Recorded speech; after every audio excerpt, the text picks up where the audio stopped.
ابھی یہاں پر رخ کریں گے وزیر آباد کا۔ مرکزی تنظیم تاجرہ مین بازار سہادرہ کی نو منتخب کابینہ کی حلف برداری کی تقریب کا انعقاد کیا گیا، جس میں سیاسی و سماجی شخصیات کے علاوہ تاجر برادری کی کثیر تعداد نے شرکت کی۔ مزید تفصیلات جانتے ہیں وزیر آباد سے ساجد حسین بٹ کی اس رپورٹ میں۔ مقامی میرج ہال میں منعقدہ نو منتخب مرکزی تنظیم تاجرہ سودرہ کی تقریب حلف برداری میں دیگر مہمانوں کے علاوہ رہنما پاکستان تحریک انصاف، امیدوار حلقہ پی پی 51 چودھری محمد یوسف، عوامی سماجی شخصیات، صحافیوں اور تاجروں نے کثیر تعداد میں شرکت کی۔ شرکاء سے خطاب میں مولانا ابراہیم محمدی نے کہا کہ سنت نبوی صلی اللہ علیہ وآلہ وسلم کے مطابق جائز منافع پر کاروبار کرنے والے تاجر کا اللہ کے ہاں بہت بڑا درجہ ہے۔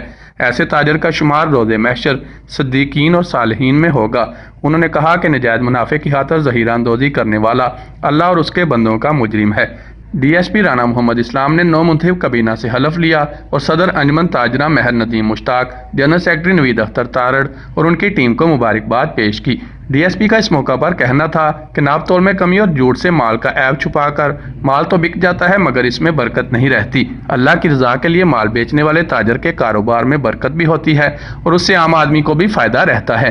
اس موقع پر صدر press club Iftikhar Ahmed Butt, senior صحافی محمود احمد خان لودھی، نجیب اللہ ملک، خالد مجید سودروی، ندیم عباس لق، کاشم محمود خان اور دیگر بھی موجود تھے۔